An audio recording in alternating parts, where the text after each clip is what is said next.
नमस्कार। Between the lines with Neeru Ranjan में आपका स्वागत है। आज हम बात करेंगे जो ईडी की रेड थी कलकत्ता में आईपैक पे, उसको लेकर नए खुलासे हुए हैं। ईडी ने नया दावा किया है। ईडी का कहना है कि जिस आईपैक ने ईडी के खिलाफ स्टेटमेंट जारी किया, उस आईपैक पे तो हमने रेड मारी ही नहीं, वो तो कोई और आईपैक है। हमारे पास जो आईपैक जिस पे हम रेड मार रहे थे, जो हमारे जांच में है, वो अलग है। इसी बीच में ईडी अब सुप्रीम कोर्ट भी पहुंच गया है।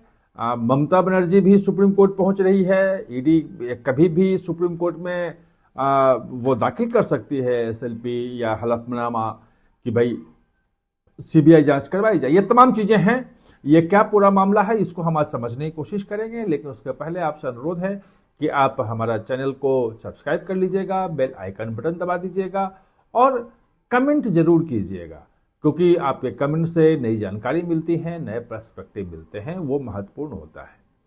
तो सबसे पहले हम बात करेंगे आईपैक की कि कल आपने देखा, चैनलों पे भी चला होगा, बाकी जगह भी आया होगा कि इंडियन पॉलिटिकल एक्शन कमेटी इसने एक स्टेटमेंट जारी किया और हर जगह हुआ कि भाई हम एक कंसल्टेंसी फर्म है जो पॉलिटिकल कंसल्टेंसी देते हैं चुनाव के दौरान में, और हमने बहुत लोगों को दिया है।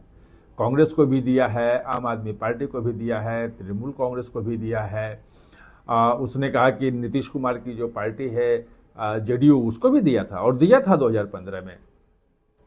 ऐसे ही डीएमके को भी दिया है। कई पॉलिटिकल पार्टी को उसने बहुत सारे नाम लिखाए कि हम देते रहे हैं और हमारा सिर्फ कंसल्टेंसी देने का मामला है, और हमारे ऊपर ईडी ने इस ढंग से वो छापा मारा था क्योंकि हम वहां दे रहे हैं। अब एक बात यह आई कि ईडी का कहना है कि ये तो आईपैक है ही नहीं, ये जो इंडियन पॉलिटिकल एक्शन कमेटी है, इस पे हमने रेड मारी ही नहीं। तो किस कंपनी पे मारी?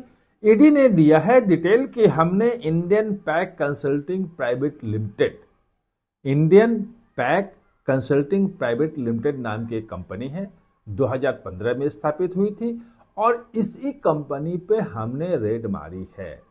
और इसी कंपनी में जो कोयला तस्करी घोटाले के लगभग 20 करोड़ पहुंचने के सबूत मिले हैं, जो इस कंपनी के थ्रू हवाला के मार्फत घूमते हुए फिर गोवा चुनाव में गया और बाकी जगह खर्च हुआ।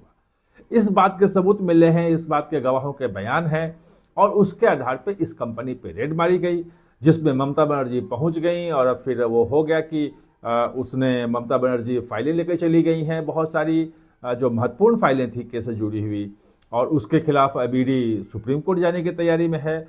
दूसरी तरफ ममता बनर्जी का कहना है कि ईडी ने उनकी चुनाव की तैयारियों से, रणनीति से जुड़ी हुई तमाम फाइलें, डिटेल्स जो है चुरा लिया है, और वो अमित शाह के कहने पे किया है, और वो सड़कों पे उतरी हुई हैं, वो तमाम झगड़े चल रहे हैं। तो क्या है ये मामला?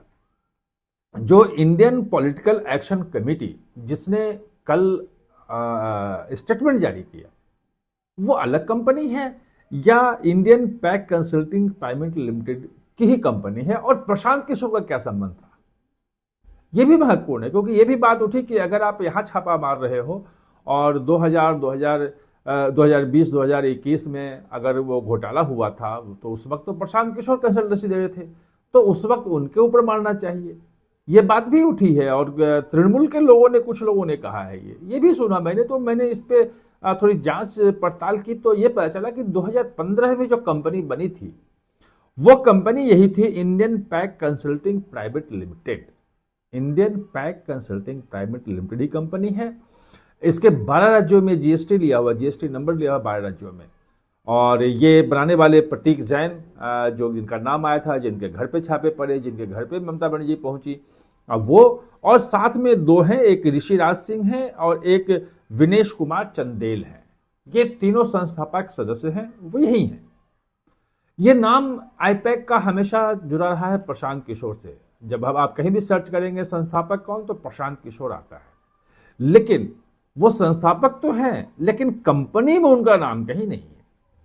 वो ये कह सकते हैं कि इस कंसल्टेंट के रूप में ही इसमें काम करते रहे वो, यानी कि कंपनी पे लीगल अगर कोई कार्रवाई होगी, कहीं कुछ गड़बड़ी किया है, तो कंसल्टेंट के ऊपर बात नहीं आएगी, वो तो सलाह देते रहे हैं।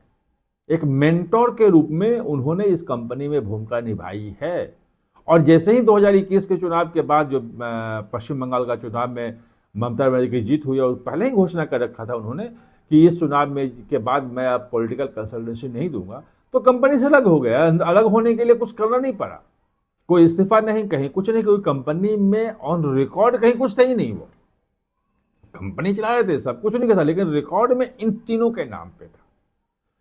तो जब हमने पता किया तो यही पता चला कि Indian pack consulting private limited mail company है और इंडियन पॉलिटिकल एक्शन कमेटी जो है वो उसका ब्रांड नेम है।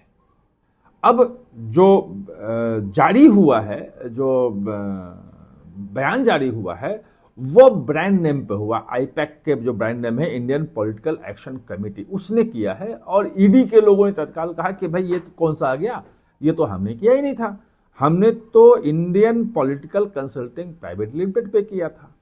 ये एक मामला हुआ। लेकिन अब कंपनी वो है, ब्रांड नेम कोई और है, आपने छापा मारा तो बात तो वही हो गई, उसमें कहीं कोई अंतर नहीं है। अब बात ये है कि जिस ढंग से वहां पे हाई कोर्ट में सुनवाई नहीं हो सकी, और हाई कोर्ट में अब 14 जनवरी को कहा है कि डेट दिया है, और वहां सुनवाई में देरी हो रही है। ईडी चाह रहा है कि वहां पे हाई कोर्ट में जिस ढंग से हंगामा हुआ और सुनवाई रोक दी गई वो गलत है, और तत्काल चूंकि ममता बनर्जी जो रेड मारी जा रही थी वो उसके दौरान वो पेपर ले गए, दस्तावेज ले गए जो जांच से जुड़े हुए थे, तो उनके खिलाफ भी ये पूरी साजिश कैसे रची गई, कौन लोग थे, और उन्हीं दस्तावेजों की कैसे पहचान हुई, क्या हमें उठा के ले जाना है और दूसरा कोई ले नहीं जा सकता है। ममता बनर्जी मुख्यमंत्री हैं और वो जाके ले जा सकती हैं, वो पॉलिटिकल मामला बना सकती हैं। तो ये कौन कौन लोग थे जो इन्होंने ये तय किया और ममता बनर्जी वहां पहुंची और वो ले गई, इसकी पूरी सीबीआई जांच हो, ये मांग कर रही है। अभी ईडी ने वहां पे हाई कोर्ट में भी कह रही है, और अब सुप्रीम कोर्ट में भी उसने मन बनाया है कि सीधे सुप्रीम कोर्ट में आएंगे, क्योंकि हाई कोर्ट में मामला लटक गया है, वो ज्यादा समय लगेगा। तो हो सकता है कि सोमवार को ये लिस्ट में आ जाए। आज शाम तक ही इसको फाइल किए जाने की संभावना है कि अब ईडी उनके वकील सारे पिटीशन तैयार कर रहे हैं और वहां पहुंच जाएंगे। लेकिन उसके पहले ही तृणमूल कांग्रेस जो है वो सुप्रीम कोर्ट पहुंच चुकी है और उसने कैविएट लगा दिया है। कैविएट का मतलब यह होता है कि कोर्ट में अगर इस मुद्दे को लेके कोई केस आता है, कोई पार्टी पहुंचती है, तो तत्काल सुप्रीम कोर्ट कोई फैसला ना सुनाए जब तक उसे ना सुन ले जिसने कैविएट लगाई है। कोई भी फैसला देने के पहले जिस पार्टी ने कैविएट लगाई है उसकी बात जरूर सुनी जाए। अगर ये बात होती है तो फिर डेट लगेगा।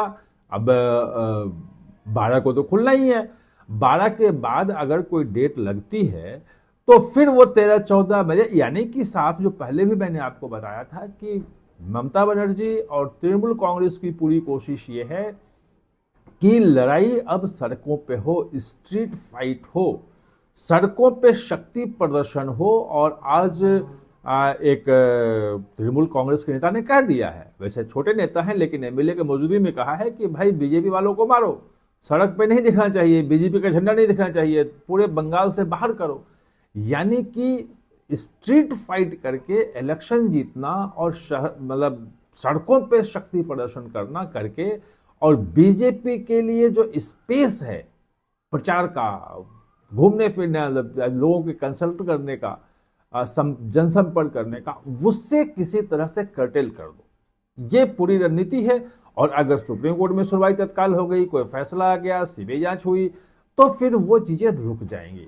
ईडी चाह रही है कि ये पॉलिटिकल लड़ाई ना हो इस मामले में, सड़क पे जो लड़ना है भाजपा और तृणमूल जो करना है वो करे। लीगली उसका राइट है कि वो अगर किसी का नाम आया है घोटाले में, वहां से पैसे डिराइव हुए हैं, तो उसको जांच करना है, वहां छापा मारना है। और उसके इस अधिकार को मुख्यमंत्री रहते हुए ममता बनर्जी ने रोका है, और उसके खिलाफ कार्रवाई हो और सीबीआई जांच का आदेश दे। देखना है क्या होता है सोमवार को। जो कुछ भी होगा हम आपके पास फिर आएंगे। आप हमारे साथ जुड़े इसके लिए बहुत बहुत धन्यवाद। और हाँ, चैनल को सब्सक्राइब करना ना भूलें, इसका बेल आइकन दबाएं ताकि नया वीडियो कोई भी आए तो उसका नोटिफिकेशन समय पे आपको मिल जाए।